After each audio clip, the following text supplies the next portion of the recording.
NIOS के studio में आपका स्वागत है। मैं डॉक्टर सुनीता सिंह, सहायक आचार्य, शिक्षा संकाय, दिल्ली विश्वविद्यालय, आज आपके समक्ष प्रस्तुत हूँ एक चर्चा का विषय लेकर, जिसका शीर्षक है बच्चों में आत्मसंप्रत्य का विकास करना। रोजर्स के अनुसार आत्मन धीरे धीरे अनुभव के आधार पर प्रासंगिक क्षेत्र का एक भाग विशिष्ट होने लगता है और यह भाग ही आत्मन कहलाता है। देखिए, जब बच्चे छोटे होते हैं, जब पैदा होते हैं, तो ज़्यादातर अपनी माँ पर आश्रित होते हैं, माँ के साथ रहते हैं।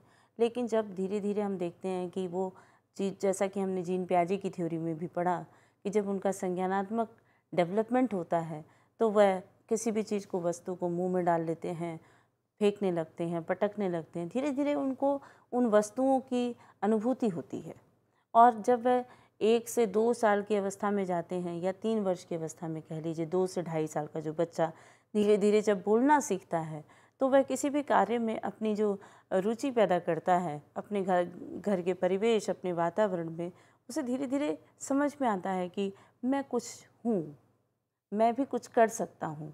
और वह किसी भी कार्य को आप कुछ लाने के लिए कहिए तो वह बड़े भाई बहनों से पहले उठ करके दौड़ के जाता है। यानी कहीं ना कहीं उसके अंदर वो स्व का विकास होने लगता है, उस स्व की तरफ वह तेज़ी से बढ़ने लगता है कि यस, आई एम समथिंग। और यह स्व जो है उसके अंदर वो 2-2.5 साल की अवस्था से जब वह अपनी एक स्वतंत्र अनुभूति, अपनी शक्ति को महसूस करता है, तभी से होने लगता है। अब हमारे सामने ये प्रश्न उठता है कि कक्षा कक्ष में हम बच्चों के सामने एक अच्छे आत्मसंप्रत्य का, एक अच्छी सेल्फ एस्टीम का, एक अच्छे सेल्फ कॉन्सेप्ट का डेवलपमेंट कैसे करें। इसमें महत्वपूर्ण मनोवैज्ञानिक कार्ल रोजर्स ने आत्मन के व्यक्तित्व सिद्धांत को दिया और उसमें उन्होंने आत्मन को एक बहुत ही महत्वपूर्ण संप्रत्य के रूप में समझाया। रोजर के अनुसार जो मनुष्य का जो सेल्फ होता है उसके 2 उपतंत्र होते हैं, सेल्फ कॉन्सेप्ट, आत्मसंप्रत्य, और आइडियल सेल्फ। सेल्फ कॉन्सेप्ट उन्होंने भी माना कि जो सेल्फ का विकास है वो शैशवावस्था से ही होने लगता है, जब शिशु को अनुभूति का एक अंश अधिक मूर्त रूप में पर्सनलाइज हो करके मैं या मुझको की तरफ विशिष्ट होने लगता है, तो वही सेल्फ कहलाता है। जब वो मैं या मुझे समझने लगता है, जब वो भले और बुरे, अच्छे और बुरे कामों के बीच में अंतर करने लगता है, जब उसे सुखद और दुखद अनुभूति को, दोनों सुख और दुख को महसूस करता है। कई बच्चे होते होंगे, आप बचपन में देखेंगे कि वह अच्छा दिखने के लिए, अच्छा बनने के लिए सब बड़े अनुशासित तरीके से बातों को मानते चले जाते हैं। कुछ बच्चे होते हैं जो नहीं मानते हैं। तो सबकी इसी तरीके से ये जो शैशवावस्था से ये जो बाल्यावस्था और किशोरावस्था की तरफ हम बढ़ते हैं, तो इसी में हमारे सेल्फ कॉन्सेप्ट का डेवलपमेंट होता जाता है। जब बच्चे को सुखद और दुखद अनुभूतियों में अंतर होता है, जब उसे लगता है कि ऐसा कार्य करने से हम सम्मान प्राप्त करते हैं, ऐसा कार्य नहीं करेंगे तो हमें लोग अपमान की दृष्टि से देखेंगे, जब वह समाज में, परिवार में, घर में स्वयं की एक स्थिति को जानने लगता है, जब वह अपनी पसंद और नापसंद को बताने लगता है, जब उसमें मैं का भाव आता है, तब उसमें धीरे धीरे आत्मसंप्रत्य का विकास होने लगता है। तथा किसी भी कसौटी पर रख करके एक क्राइटेरिया निर्मित कर लेता है और उस क्राइटेरिया पर जा करके अपने इर्द गिर्द अपनी पूरी पहचान को बनाने का प्रयास करता है। और जब वह उस कसौटी और अपनी अनुभूतियों की प्रभावशीलता की परख को शुरू करता है, तभी हम कहते हैं कि ऐसी परिस्थिति में उसके अंदर एक सेल्फ कॉन्सेप्ट डेवलप हो रहा है। जब बच्चे में सेल्फ कॉन्सेप्ट डेवलप होता है, तो इसी का दूसरा एक संप्रत्य होता है आइडियल सेल्फ, जिसे हमने लिखा है, जिसे हम बताते हैं आदर्श आत्मन। आदर्श आत्मन, एक आइडियल सेल्फ वो सेल्फ होता है जिसको लेकर के ये कह सकते हैं कि व्यक्ति का जो अपना एक आइडियल सेल्फ होता है वो एक आदर्श की भांति काम करता है, जबकि जो व्यक्ति का आत्मसंप्रत्य होता है वह उसके जैविक आत्मन से, उसके बायोलॉजिकल सेल्फ से अलग होता है। आत्मसंप्रत्य की जो विशेषता होती है वह यह है कि यदि किसी का सेल्फ कॉन्सेप्ट एक बार निर्मित हो जाए तो सामान्यतः जल्दी से परिवर्तित नहीं होता है। व्यक्ति का जो सेल्फ कॉन्सेप्ट होता है वो उसके बायोलॉजिकल कॉन्सेप्ट से अलग होता है। देखिए, बायोलॉजिकल कॉन्सेप्ट जैसे हमारा यकृत है, उससे हम परिचित नहीं हैं, लेकिन यदि हमारे यकृत में कोई बीमारी हो जाए तो निश्चित रूप से वो जो यकृत लीवर का बायोलॉजिकल कॉन्सेप्ट जो जैविक आत्मन है वो हमारे आत्म संप्रत्ति में विलीन हो जाएगा, तब हमारे वो सेल्फ कॉन्सेप्ट में आ जाएगा। अतः आत्म संप्रत्य बायोलॉजिकल कॉन्सेप्ट से भी मिलता है, लेकिन पहले ये बायोलॉजिकल कॉन्सेप्ट अलग होता है। बाद में जब व्यक्ति के आत्मन का अंश बनता है, जब व्यक्ति उससे अवगत होता है, जब व्यक्ति उसकी अनुभूति करता है, तब वह बायोलॉजिकल कॉन्सेप्ट जैविक आत्मन उसके आत्म संप्रत्य का एक भाग बन जाता है। इस प्रकार से हम आत्म संप्रत्य की दो विशेषताओं को चर्चा करते हैं। एक बार वो निर्मित हो जाता है तो पुनः परिवर्तित नहीं होता है और आत्म संप्रत्य जैविक आत्मन से भिन्न होता है। आदर्श आत्मन क्या है? क्योंकि रोजर ने दो हिस्से बताए, एक आत्म संप्रत्य और दूसरा आदर्श आत्मन। आदर्श आत्मन वह आत्मन है, यह आत्मन का दूसरा उपतंत्र है, अपने बारे में विकसित की गई एक ऐसी छवि जिसे वो आदर्श मानता है, जैसा वो बनना चाहता है, वह है आइडियल सेल्फ। रोजर्स ने अपने व्यक्तित्व सिद्धांत में आत्म को विकसित करने के लिए वस्तुवादी प्रवृत्ति की आवश्यकता को बताया। अब ये वस्तुवादी प्रवृत्ति क्या है? वस्तुवादी प्रवृत्ति के कुछ गुणों को बताते हुए उन्होंने बताया कि यह एक ऐसी कसौटी है जिस पर रखकर व्यक्ति अपनी अनुभूतियों की परख करता है, अपना मूल्यांकन करता है। अभी हमने कुछ देर पहले बात की थी आदर्श आत्मन की। जो आदर्श आत्मन थी वो एक ऐसी छवि थी जिसको वह आदर्श मानता था, और वस्तुवादी प्रवृत्ति उसकी वह कसौटी है जिस पर रखकर वह अपनी अनुभूतियों को मूल्यांकन करता है। तो वस्तुवादी प्रवृत्ति बहुत तरह की आदर्श से उत्पन्न होती है, बहुत तरीके के आदर्श जो अपने माता पिता, अपने घर परिवार सब में समझता है, उसी के द्वारा उसकी वस्तुवादी प्रवृत्ति विकसित होती है। वस्तुवादी प्रवृत्ति के साथ साथ उन्होंने आत्म को विकसित करने के लिए दो प्रकार की आवश्यकताएं बताई, यानी वस्तुवादी प्रवृत्ति बहुत तरीके की आवश्यकताओं को पैदा करती है, लेकिन यह जो इसकी एक्चुअलाइज नीड है, इसमें दो प्रमुख आवश्यकता होती है किसी बालक की, किसी व्यक्ति की, किसी बड़े की।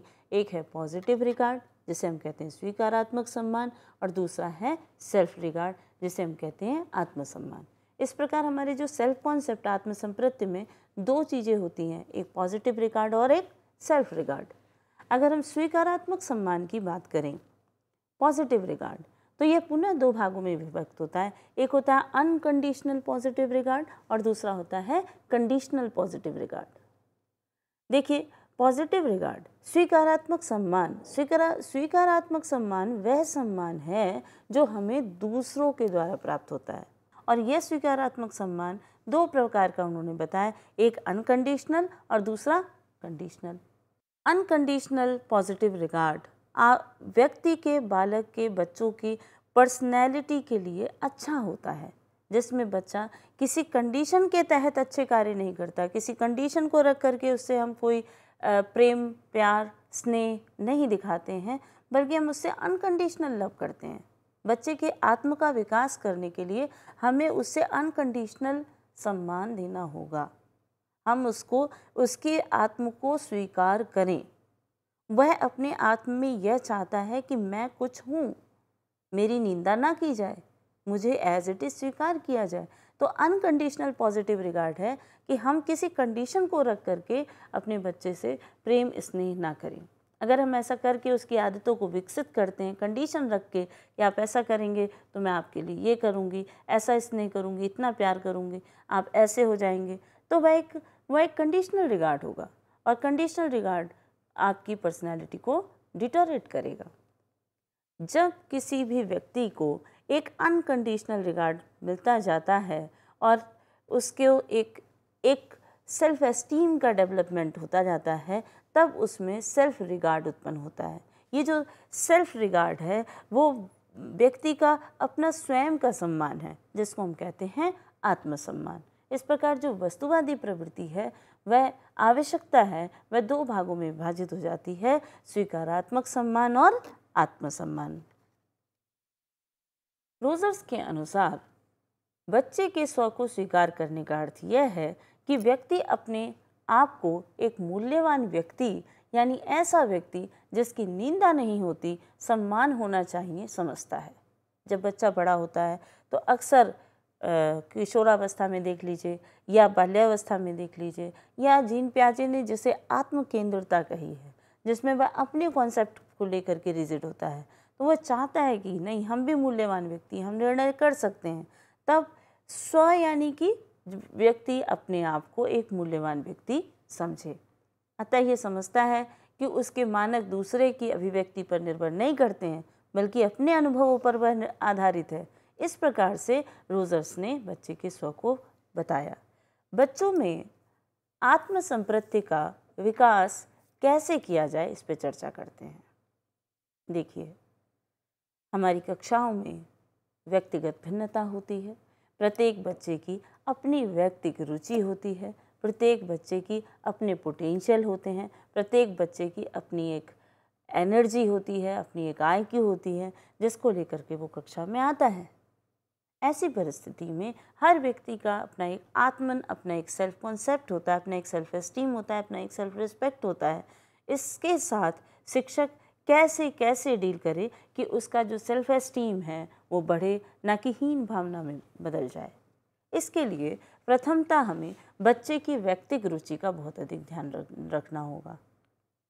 बच्चे की रुचियों को जानना होगा। आप बच्चे की रुचियों को कैसे जानेंगे, यह भी एक बहुत महत्वपूर्ण पक्ष है। देखिए, बच्चे की रुचियों को जानने के लिए जरूरी नहीं है कि आप केवल कक्ष में विषय से संबंधित जानकारी देते समय विषय की संबंधित रुचि को जानें। नहीं, बच्चे को कक्ष में, बच्चे को विद्यालय के खेल के मैदान में, बच्चे को पुस्तकालय में जाकर के देखना होगा कि वो किस प्रकार की पुस्तकें पढ़ता है, उसे किस प्रकार की पुस्तकों में अधिक रुचि आती है, बच्चों के टीवी के कौन से वो सीरियल है जो उसे देखना पसंद करता है, बच्चा किस खेल में जाकर के सहभागिता करना चाहता है, बच्चे अपने लंच बॉक्स को किस प्रकार से शेयर करते हैं। इस प्रकार से हम उनकी विभिन्न रुचियों को केवल कक्षागत परिस्थिति में नहीं बल्कि कक्षा के से हट कर के जब हम उनकी रुचियों को जानते हैं, उनकी व्यक्तिगत रुचियों को जानते हैं, तब हम उनके व्यक्तिगत अंतर को समझ पाते हैं। और व्यक्तिगत अंतर को भी समझना होगा। व्यक्तिगत अंतर जो व्यक्तिगत अंतर इंडिविजुअल डिफरेंसेस हैं, यदि हमने उसे समझ लिया तो हम बच्चे के सेल्फ कॉन्सेप्ट को बढ़ा सकते हैं। व्यक्तिगत अंतर कैसे समझना होगा? जैसे आजकल एक आधुनिक शिक्षा प्रणाली में विद्यालय का रूप एक ऐसा हो गया है जिसमें एक मैच बॉक्स की तरह, मटेरियल की तरह बच्चे तैयार हो रहे हैं। उनके इंडिविजुअल डिफरेंसेस को हम ध्यान नहीं देते हैं। एक बच्चा गणित में अच्छा है, हो सकता है वो हिंदी में अच्छा ना हो। एक बच्चे की निष्पत्ति के आधार पर भी व्यक्तिगत अंतर हो सकता है, रुचि के आधार पर व्यक्तिगत अंतर हो सकता है, उसके खेल की गतिविधियों के आधार पर अंतर हो सकता है, उसके लिंग में अंतर होता है, उसके अपनी पसंद में अंतर होता है। हमें इसको आत्मसंप्रत्ति को विकसित करने के लिए ध्यान देना होगा। अक्सर हम क्या करते हैं, इंडिविजुअल डिफरेंसेस को मनोवैज्ञानिक रूप से पढ़ तो लेते हैं लेकिन जीवन में नहीं उतारते। हमारे ही अपने घरों में 2-4 बच्चे होते हैं, हम उनके बीच में तुलना करते हैं, अरे ये ज़्यादा बोलता है, ये इसको ज़्यादा आता है, ये तो जाकर डिबेट में भाग लेके आया। दूसरे बच्चे को हम वहीं पर उस बच्चे से तुलना करते हुए, उसकी पोटेंशियल को ना देखते हुए उसको वैसा बनाना चाहते हैं।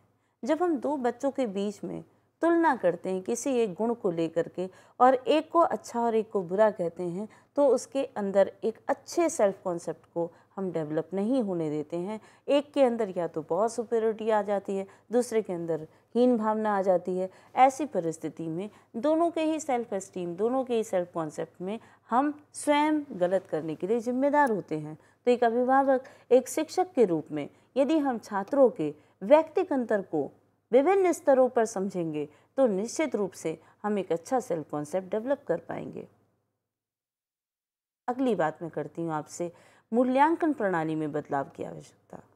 जी, आज की परीक्षा, आज की मूल्यांकन प्रणाली में हमने वर्ग की इतनी कैटेगरी डिसाइड कर दी है जिसके आधार पर हमें पता ही नहीं चलता है कि दक्षता किस स्तर पर जाकर के छात्र उस दक्षता को प्राप्त कर भी सकते हैं कि नहीं कर सकते हैं। डर भय पैदा करने वाली मूल्यांकन प्रणाली, जिसको हम कंटिन्यूस कॉम्प्रिहेंसिव इवैल्यूएशन तो कह देते हैं, लेकिन प्रत्येक मंडे को हम एक बच्चे को 0 दे रहे होते हैं। और ज़ीरो जबकि कहा भी गया है कि कोई ऐसा विषय नहीं है जिसमें बच्चे को ज्ञान नहीं आता हो, हम उसे अंक प्रदान करके उसके सेल्फ कॉन्सेप्ट को बढ़ा रहे होते हैं या घटा रहे होते हैं। ऐसी मूल्यांकन प्रणाली जो अंकों पर आधारित है, जो विभिन्न श्रेणियों पर आधारित है, निश्चित रूप से एक अच्छा सेल्फ कॉन्सेप्ट डेवलप करने में बाधा के रूप में कार्य करती है। तो हमारे मूल्यांकन प्रणाली में भी बदलाव की आवश्यकता है। और साथ में मैं आपसे कहना चाहूँगी कि आत्मसंप्रति के विकास के लिए एक शिक्षक को नवीन शिक्षण प्रणाली का प्रयोग करना होगा। बहुत सारी नवीन शिक्षण प्रणालियाँ हो सकती हैं जिसके प्रयोग के द्वारा हम इसके सेल्फ कॉन्सेप्ट को डेवलप कर सकते हैं। छात्रों में सेल्फ कॉन्सेप्ट, अपनी एक जिम्मेदारी का, अपनी एक निर्णय लेने की क्षमता का, अपने में नेतृत्व करने की क्षमता का विकास तभी हो सकता है जब हम उसे कोऑपरेटिव टीचिंग लर्निंग मेथड से पढ़ाएं, जब हम उसे कंस्ट्रक्टिव टीचिंग मेथड से पढ़ाएं। ऐसा नहीं है कि आप केवल आ करके उसे एक सूचना प्रदान करने वाले बॉक्स की तरह पढ़ाएं और उसका सेल्फ कॉन्सेप्ट क्या डेवलप होगा जब वह आपसे एक प्रश्न नहीं कर सकता। आप एक ढर्रे में ट्रेडिशनल तरीके से व्याख्यान करते जाते हैं और बच्चे की आंसर कॉपी चेक करते जाते हैं। ऐसा करके आप सेल्फ कॉन्सेप्ट डेवलप नहीं कर सकते। हमें न्यू इनोवेटिव टीचिंग मेथड्स का प्रयोग करके ही हम सेल्फ कॉन्सेप्ट को डेवलप कर सकते हैं। इसके साथ साथ हमें समूह गति विकास का ध्यान रखना होगा। हमें देखना होगा कि हमारी कक्षाओं में कौन से वो बच्चे हैं जो कम बात करते हैं, जो शर्मीले हैं, कौन सा बच्चा है जो हीरो ऑफ द क्लास है, कौन से बच्चे हैं जो ट्रिपलेट्स में रहते हैं। यानी हमें अपनी कक्षा की सोशियोमेट्री को समझ करके हम प्रत्येक बच्चे को अलग से काउंसल कर सकते हैं कि आपको सबसे सहभागिता करनी चाहिए, आपको इस प्रकार से कार्य करना चाहिए जिससे उसका सेल्फ एस्टीम बढ़े। समाज नाटक में भूमिका दे करके आजकल हम देखते हैं कि बच्चों के करिकुलर और को करिकुलर एक्टिविटीज़ में काफ़ी गैप होता है। पूरे समय बच्चे को करिकुलर एक्टिविटीज़ में कंटेंट और करिकुलम में फंसा करके एक बोझ युक्त शिक्षा प्रणाली की बात हो रही है, जबकि हम कहते हैं लर्निंग विदाउट बर्डन। ऐसी परिस्थिति में यदि हम अपनी कक्षाओं में कंस्ट्रक्टिविस्ट टीचिंग मेथड से कुछ समाज नाटक में उनकी भूमिकाओं को दें तो देखेंगे जब वो किसी रोल को प्ले करते हैं तो वह वैसी ही अनुभूति को अपने साथ लेकर के आते हैं, और जब वह रोल प्ले करते समय उस अनुभूति को फील करते हैं तो धीरे धीरे उनका सेल्फ एस्टीम डेवलप होता है। खेल की भावना के द्वारा, खेल द्वारा हम छात्रों की भावनाओं को उन्मुक्त करके, उनके तनाव को कम करके उनके सेल्फ कॉन्सेप्ट को डेवलप कर सकते हैं। देखिए, हमारे जो कक्षाओं में बच्चे आते हैं तो हम ये देखते हैं कि कुछ बच्चे ऐसे होते हैं जिनमें असुरक्षा की भावना होती है, और कुछ बच्चे होते हैं जिनका जो बहुत सुरक्षित तरीके से नेतृत्व की क्षमता रखते हैं। ऐसी परिस्थिति में हमें जो असुरक्षित बच्चे हैं, जिनके घर का माहौल कुछ ऐसा है जिसमें उसमें इनसिक्योरिटी की फीलिंग है, ऐसे बच्चों को हमें खेल के मैदान में ला करके, विभिन्न एक्टिविटी में ला करके, उन्हें प्रोत्साहित करके हम उनके सेल्फ कॉन्सेप्ट को बढ़ा सकते हैं। आत्मसंप्रति के विकास के लिए शिक्षक एक चिकित्सक के रूप में भूमिका को निभाए। चिकित्सक से क्या तात्पर्य है? टीचर एक डॉक्टर कैसे बने, कैसे उसके सेल्फ कॉन्सेप्ट को बच्चे को बढ़ाए। जब भी एक डॉक्टर के पास कोई मरीज जाता है तो वह मरीज के रोग के कारणों में जाते हैं, डायग्नोसिस करते हैं और तब उसको रेमेडियल प्रोवाइड करते हैं। इसी तरीके से टीचर को अपने छात्रों को जब भी उनसे अंतःक्रिया करें तो 100% एक डॉक्टर की तरह उसकी प्रत्येक की गई अनुभूति को, उसकी प्रत्येक बताई गई संवेदना को उस स्तर पर जाकर के समझना होगा जिस तरीके से एक डॉक्टर एक पेशेंट को समझता है। और फिर उसकी काउंसलिंग करनी होगी, उसको समझाना होगा कि आपके अंदर ये जो भावना है, असुरक्षा की भावना है, इसको आप इस तरीके से निकाल सकते हैं। इस प्रकार से जो बच्चों में आत्मसंप्रति के भाव को हम विकसित करना चाहते हैं, उसके लिए हमें ज़रूरी है कि कक्षा के प्रत्येक छात्र को कुछ अच्छे कार्य करने के लिए सौंपें। नेतृत्व संबंधी गुणों का विकास करें। इसके लिए हम क्या कर सकते हैं? जैसे क्लास में मॉनिटरिंग करना। तो हम देखते हैं कि कई बार हम क्या करते हैं कि महीने भर के लिए या हफ्ते भर के लिए रोटेशन की क्रिया के द्वारा हम नेतृत्व संबंधी गुणों को कार्यों को बच्चों को दें। नेतृत्व को विकसित करने के लिए प्रत्येक बच्चे को वैसे कार्यों को दें। हम अच्छे कार्य की श्रेणी में कुछ चीज़ों को रखते हैं कि ये अनुशासित रहते हैं, ये क्लास को साइलेंट कराते हैं, ये क्लास में एक होमवर्क असाइनमेंट्स को चेक करके लाते हैं, ये बच्चों की मदद करते हैं। ऐसी परिस्थिति में प्रत्येक बच्चे को यदि हम ऐसे कार्य करने का मौका देंगे तो निश्चित रूप से पूरी कक्षा के बच्चों का सेल्फ कॉन्सेप्ट डेवलप होगा। देखिए, अगली बात यह है कि यदि हम बच्चों के सेल्फ कॉन्सेप्ट को डेवलप करना चाहते हैं तो हमें लोकतंत्रीय वातावरण को अपनाना होगा। यदि हम ऑटोक्रेटिक तरीके से पढ़ाएं, हम हर जगह कंट्रोल करें, हम हर जगह नियंत्रित करें, तो निश्चित रूप से हम ऐसी परिस्थिति में बच्चों की शिक्षण अधिगम प्रक्रिया को तो नियंत्रित करके उनके अधिगम को तो कम करते ही हैं, साथ में उनकी सेल्फ एस्टीम को भी कम करते हैं। तो हमारी कक्षाओं में डेमोक्रेटिक इन्वायरमेंट होना चाहिए। कक्षा भवनों में छात्रों को सहकारी कार्यों में लगाएं, उन्हें कोऑपरेटिव टीचिंग लर्निंग से पढ़ाएं, उनको ऐसे कार्य दें जो समूह में हो, जो टीम वर्क उनके अंदर पैदा करें, क्योंकि छात्रों को आपस में सामंजस्य करना आना चाहिए, सौहार्द होना चाहिए। एक दूसरे की मदद करने से भी सेल्फ एस्टीम हाई होती है, ताकि छात्रों में समूह के प्रति जिम्मेदारी आए, वफादारी का भाव हो, वे समाज के एक उत्तम नागरिक बन सकें। तो इसलिए हम कहते हैं कि स्कूल, क्लासरूम एक इम्पॉर्टेंट पार्ट हो जाता है बच्चों की सेल्फ एस्टीम को डेवलप करने के लिए। छात्रों में वैज्ञानिक और तर्क का भाव विकसित करके उसको पूर्वाग्रही ना बनने दें, उसको सत्य की कसौटी पर रखने दें। किसी भी नतीजे को स्वीकार या अस्वीकार करने के लिए वह पूर्वाग्रही ना हो कि किसी ने ऐसा बताया, बल्कि वह स्वयं से निर्णय ले। जब वो स्वयं से निर्णय लेगा तब वो सेल्फ कॉन्सेप्ट को डेवलप कर सकता है। अध्यापक को अधिगम में प्रयोगात्मक शिक्षण विधियों को प्रयोग करना होगा, जिससे बच्चों का सेल्फ कॉन्सेप्ट डेवलप हो। कुछ नवाचारी शिक्षण विधियों का भी प्रयोग करना होगा। जैसे किसी भी विषय को पढ़ाते समय अगर आप सहसंबंध विधि के द्वारा पढ़ाएंगे तो उसका कॉन्सेप्ट अच्छा होगा। Broad field method, integration method, experiential method, आप बच्चों के अनुभव को अपने बताने दें, तब वो जाकर के उनके सेल्फ कॉन्सेप्ट को मजबूत करते हैं। बच्चों में आत्मसंप्रत्य के विकास में कौन कौन से बाधक तत्व हैं, इसको भी समझना जरूरी है। देखिए, गला काट प्रतियोगिता जो आजकल बढ़ती जा रही है, जिसमें हम देखते हैं कि बालक आप कंपटीशन की भावना से एक दूसरे के, कॉपरेशन तो हटा दीजिए, कंपटीशन आ गया, जिसमें एक दूसरे को नीचा दिखाने के लिए वो पढ़ रहे हैं, ना कि सीखने के लिए। बालकों को नीचा दिखाना, अभिभावक ही बालकों को नीचा दिखाते हैं, आप ऐसा नहीं कर पाए, आप वैसा नहीं कर पाए। पुरस्कार और अवार्ड के द्वारा हम बच्चों में सफलता के प्रति भ्रामक लगाव पैदा कर देते हैं। ये मिलेगा आपको, ये पुरस्कार मिलेगा, ये अवार्ड मिलेगा, आपको नौकरी के लिए पढ़ना है। नहीं, ऐसी शिक्षा व्यवस्था जिसमें हम बच्चों को रेस का हिस्सा समझने लगते हैं, उसमें हम बच्चों के अंदर एक मजबूत आत्मसंप्रत्य का विकास नहीं कर पाते हैं। बच्चे रेस का हिस्सा नहीं हैं। बच्चे अपनी व्यक्तिगत भिन्नता के साथ, अपने पोटेंशियल के साथ आगे बढ़ेंगे, तभी सेल्फ कॉन्सेप्ट का डेवलपमेंट होगा। बच्चे को उसकी स्ट्रेंथ और उसकी वीकनेस से दूर रखते हैं हम। न बच्चा अपनी स्ट्रेंथ के बारे में जानता है, न अपनी वीकनेस के बारे में। वह अपनी वास्तविकता से परिचित नहीं होता है। ऐसी भ्रामक स्थितियां हम पैदा कर देते हैं, इतनी स्पून फीडिंग कर देते हैं कि बच्चा स्वयं के बारे में नहीं जानता।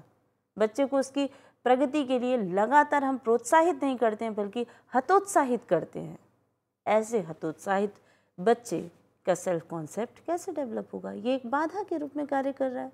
शिक्षक द्वारा लगातार नकारात्मक पुनर्बलन मिलना, वो शिक्षक जो कि द्रोणाचार्य या ऐसे शिक्षक का नाम हम ले जो कि एक वीर शिक्षकों का निर्माण, छात्रों का निर्माण करते थे, आज वही शिक्षक लगातार दंड, पनिशमेंट, नकारात्मक पुनर्बलन देता है, जिससे कि बच्चे का सेल्फ एस्टीम बढ़ने की बजाय हीन भावना से ग्रसित हो जाता है। इसलिए कक्षागत परिस्थितियों में कभी भी सकारात्मक पुनर्बलन दें। सफलता को अंकों के आधार पर आंकने से बचें। ऐसा करेंगे तो हम बच्चों के आत्मसम्मान के साथ खेलते हैं। बच्चों को आवश्यकता से अधिक गृह कार्य, संज्ञानात्मक कार्य आत्मसंप्रति के विकास में बाधक हो जाते हैं। बच्चों में निष्पत्ति के आधार पर तुलना करते हैं। स्वास्थ्य, पारिवारिक वातावरण स्वस्थ नहीं होता है। माता पिता के बीच में झगड़े होते रहते हैं और वह झगड़े वो कहते हैं कि हम सामने नहीं करते। आप सामने नहीं करते, लेकिन आपके घर में हुए वो झगड़े की वाइब्रेशन उन बच्चों को कैच होती है। एकल परिवार व्यवस्था बच्चों की स्वतंत्रता के अनुशासन के नाम पर रोक देते हैं, स्पून फीडिंग कर देते हैं। ओवर केयरिंग से बच्चों में आत्मसंप्रति विकसित नहीं होता। बच्चों को साथी समूह के बीच में न जाने देने से अक्सर देखते हैं हम माता पिता क्या करते हैं कि नहीं, तुम घर में खेलो, सर्वोकेसी में खेलो, अपने उम्र के बच्चों के साथ नहीं खेलो। अगर आप सेल्फ कॉन्सेप्ट डेवलप करना चाहते हैं तो निश्चित तौर पे आपको बच्चों को उनकी सह उम्र के बच्चों के साथ खेलने देना होगा। आगे हम बात करते हैं कि विद्यालय के आत्मसंप्रति विकास में क्या भूमिका है। बच्चों के जीवन के अनुभवों को कक्षागत परिस्थितियों में प्रोत्साहित किया जाए। इस प्रकार विद्यालय में लोकतांत्रिक, समावेशी, सपोर्टिव, नेचुरल एटीट्यूड यदि टीचर्स रखते हैं तो निश्चित रूप से बच्चों का सेल्फ कॉन्सेप्ट अच्छा होता है। पाठ्येतर क्रियाओं को बराबर महत्व दिया जाए। विद्यालय की समय सारणी में उनकी व्यक्तिगत भिन्नता के अनुसार रुचि अनुरूप क्रियाओं को स्थान दिया जाए। खेल में प्रतियोगिता भावना को बढ़ाया जाए। सकारात्मक प्रतिस्पर्धा को विकसित किया जाए। सतत व्यापक मूल्यांकन प्रविधि को अपनाया जाए।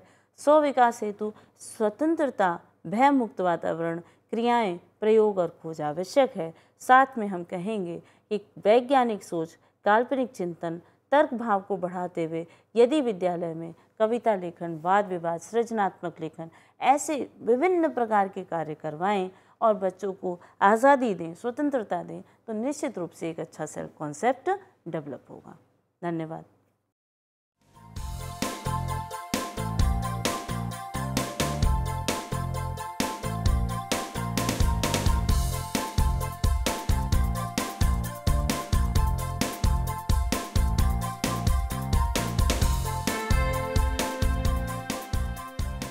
घर बैठे पाएं राष्ट्रीय मुक्त विद्यालय शिक्षा संस्थान यानी NIOS में एडमिशन, वो भी एकदम आसान तरीके से, जिससे शिक्षार्थियों को होगी समय और धन दोनों की बचत। NIOS से शिक्षा कभी भी कहीं भी। शिक्षार्थियों, क्या आप जानते हैं NIOS में एडमिशन लेने का सरल और सुगम तरीका, जिससे शिक्षार्थियों को ऑनलाइन प्रवेश लेने में सहूलियत मिलती है। NIOS में प्रवेश की प्रक्रिया पूर्णतया ऑनलाइन है। शिक्षार्थी घर बैठे इंटरनेट द्वारा प्रवेश के लिए सबसे पहले NIOS की वेबसाइट www.nios.ac.in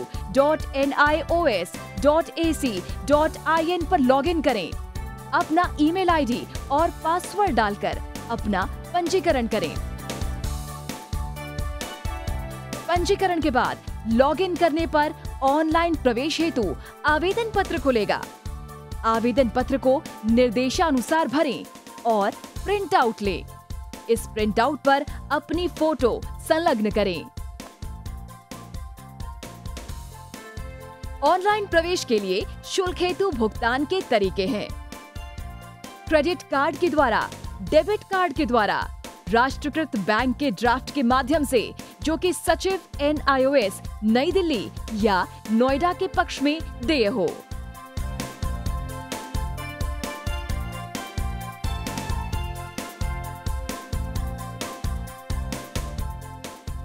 भरे हुए आवेदन पत्र के साथ साथ डिमांड ड्राफ्ट और संलग्न किए जाने वाले दस्तावेज हैं: जन्म रजिस्ट्रार के जिला कार्यालय से जारी जन्म प्रमाण पत्र की सत्यापित प्रति, जिसमें जन्म तिथि अंकित हो, पिछले विद्यालय से प्राप्त विद्यालय छोड़ने का प्रमाण पत्र, जिसमें आवेदक की जन्म तिथि लिखी हो।